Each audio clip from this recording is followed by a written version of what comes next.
And away we go. It is the Nightcap, brought to you by Galactic Fried Chicken, right here on BearcatJournal.com. We're not messing with the stuff tonight. It's just bare bones show, live from Kansas City. www.galacticfriedchicken.com. Go there. They will get you taken care of, or go down to Dayton, Kentucky. Tell them to pump it up.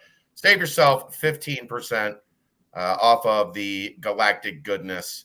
Get you some chicken tendies, fried chicken, all that good stuff. You still haven't been, have you? No. We're going to have to fix that soon, very soon. But anyhow, I'm Chad Brendel. He's Keegan Nickerson. It's not Aaron tonight, quite simply because I forgot we had to do this show until now. It's 12:20 Eastern. Yeah, it's 11:20 Central, and I looked at Keegan a little after 11, and I was like, oh, shit. We forgot to do a nightcap. Forgot to do a nightcap tonight. So this is not Aaron's fault that he's not here. This is my fault that he's not here. I did not want to wake him up or get him in trouble with his lovely significant other because I wanted to do a nightcap after midnight. So it is what it is. Keeks, we made it to Kansas City. How's the trip been so far? We're alive. We're fed. We watched a lot of football. It's very cold, but it's been a good day, and I'm really looking forward to sleeping in tomorrow, getting as much rest possible for one of the bigger basketball games I've ever covered in terms of just what it means for the program that I'm covering. So, yeah. It's going to be a lot of fun. Maybe go get some barbecue in the morning. Yeah. Excited. Nice little place we got. Yeah. Got a projector. I don't even know how big is that screen. 130 inches. Yeah. It's a movie screen, basically. Yeah. It's very big. We got to see Tyler Bass's missed field goal in Technicolor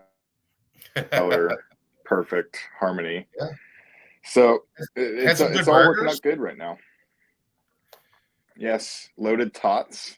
We got to be in a Kansas City bar during the biggest game of Kansas City season and in the second half. And when that touchback happened, I didn't feel safe, and I really wanted to leave and get back to the Airbnb.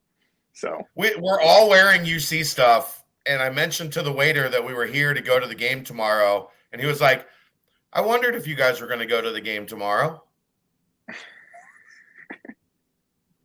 Well, he was also the only person in the restaurant that didn't care about the Kansas City Chiefs game. He literally said that. He's like, I don't really care. I was like, oh, okay. The burgers were delicious. Yes, they were. The wings were they were sneaky, some of the better wings I've had. The wings were very good. The flats passed the full pull test. And yeah, the tater tots were good. It was a good place. Bathrooms are nice. Can't ask for much more. All right, let's get into it and get out of here. Big 12 yesterday was as always sufficiently crazy. Started off with Texas 75-73 over Baylor. Look, all I'm going to say is if you do horns up when things are good, you can't get mad when somebody does horns down when things are bad, because there was a whole lot of this flying around at Baylor on Saturday afternoon. Yeah, and I think what Rodney Terry said after the UCF game was, we don't act like we won a national championship after we win the game. And then you've got court stormers, you got the team running all over the place after you beat Baylor at home. Like Jim Valvano looking for somebody to give him a hug. Yep, it's you are reflected on your losses, not on your wins. It's how you handle those. And when you curl up like a baby and cry foul, it's not a good look for one of the bigger programs in the country. Here's the thing, the problem with Texas is they're very dangerous because they have high-end talent. Jalen Terry was a monster yesterday against Baylor.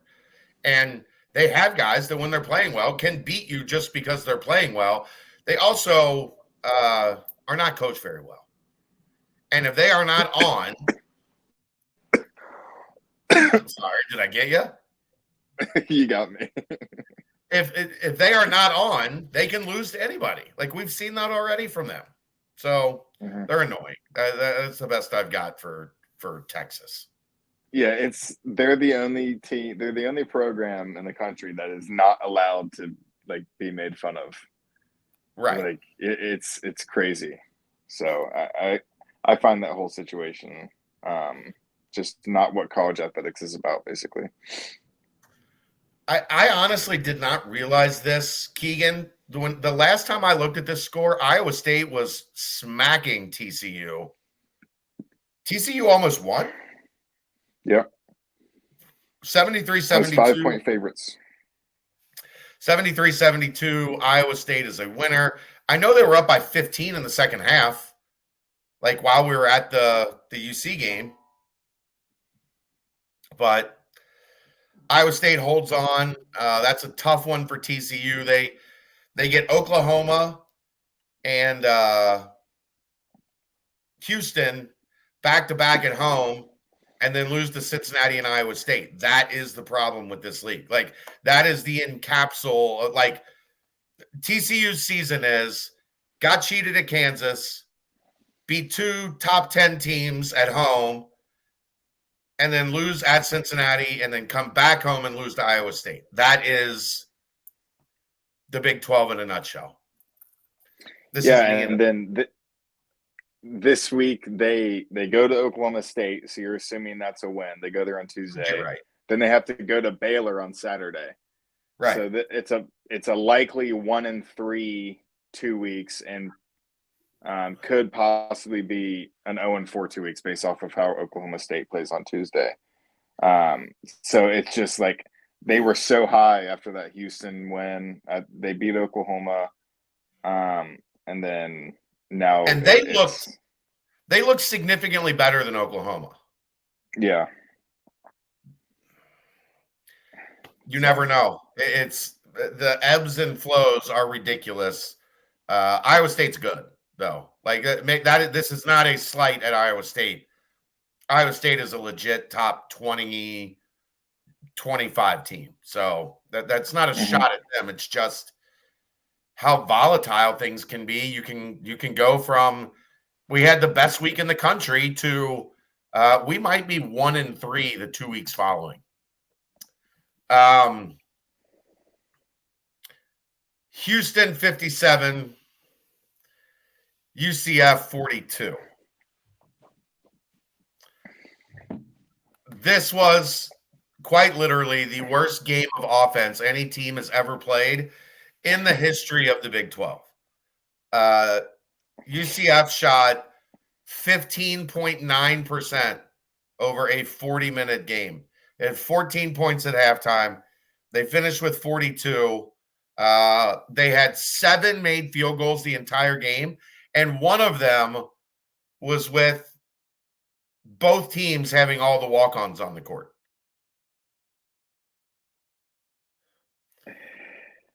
I said it on Saturday. UCF beats what they beat Kansas and they beat Texas.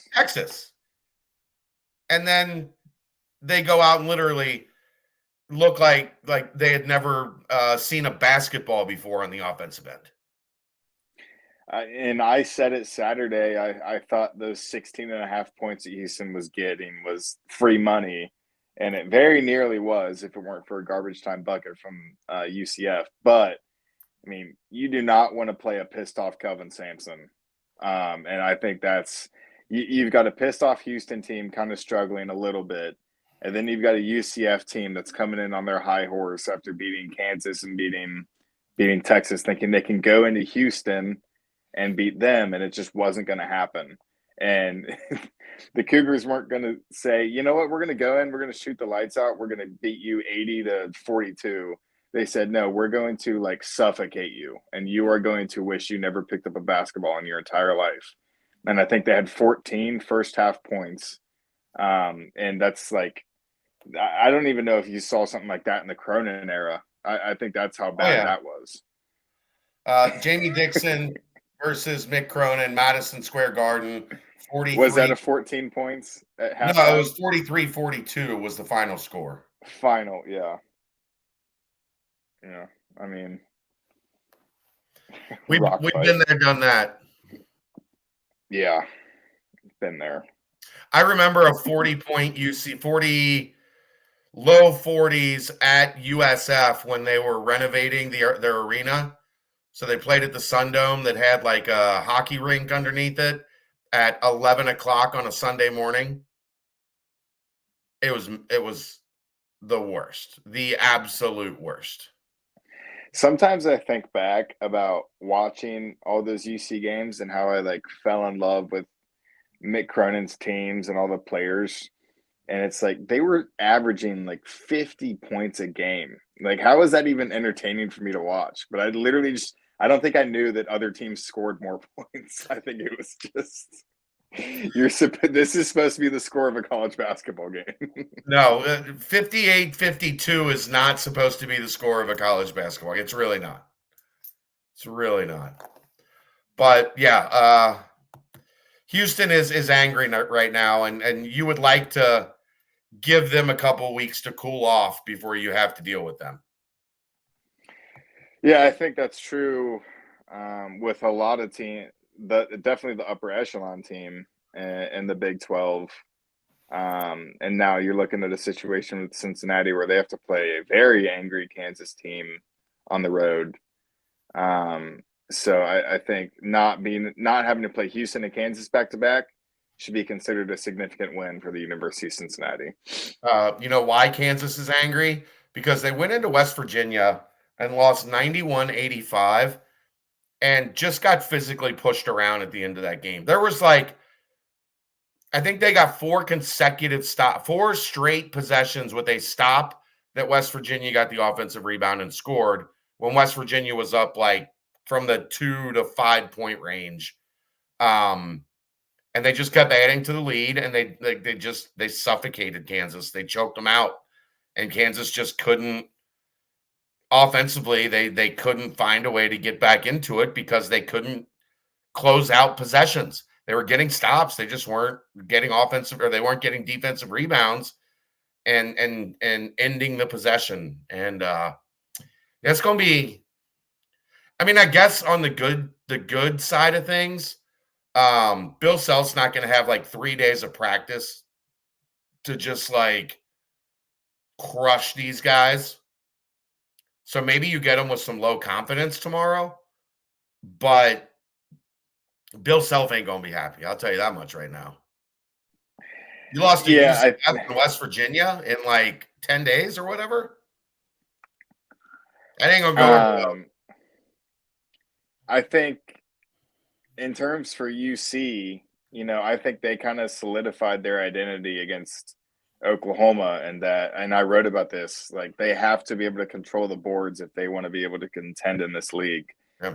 And they lost on the boards to TCU and were able to pull that out. They lost on the boards to Oklahoma, which is only the second time it's happened all season. Kansas has struggled on the offensive glass as they did against West Virginia. They've also struggled in three-point defense. I believe West Virginia started the game 9 for 11 from three. Yeah. Raekwon Battle had around 17 points at half. They kind of cooled him off in the second half. He only finished with 23.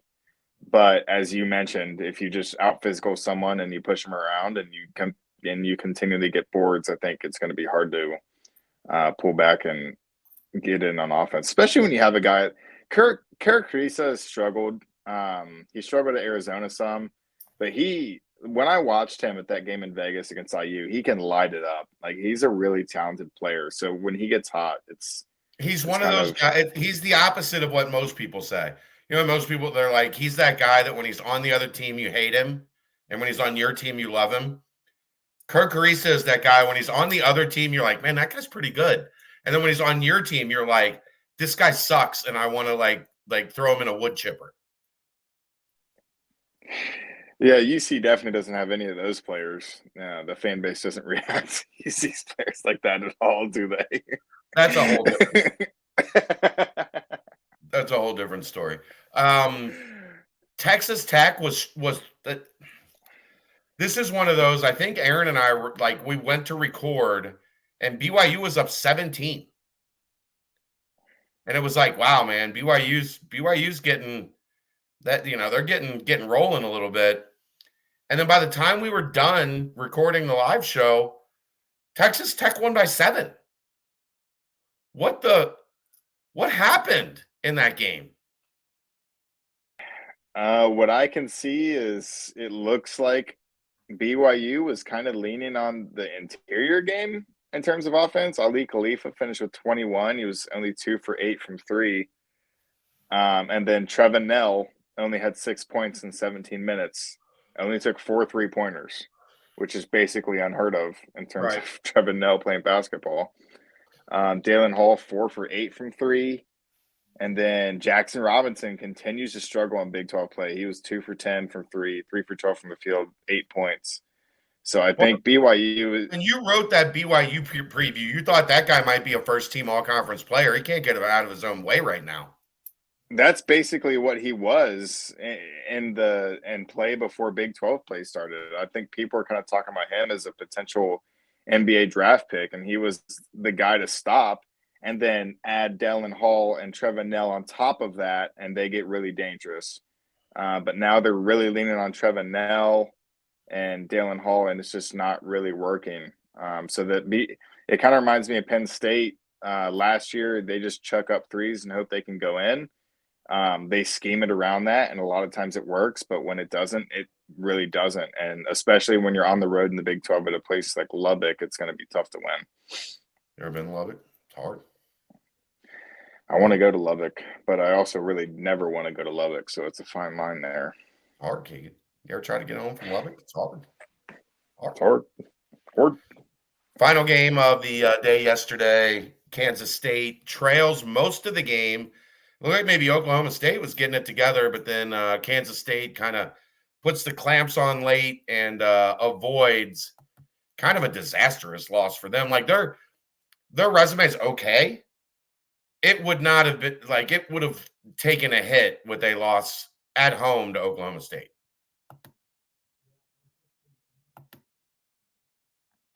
You're muted. Sorry. Arthur Kaluma finishes with 23 points, 41.1% from 3 in the season from him so far, so he's definitely a player to watch. But yeah, I haven't really gotten to look at a lot of Oklahoma State and Kansas State, so I'm not going to act like I know a ton about them.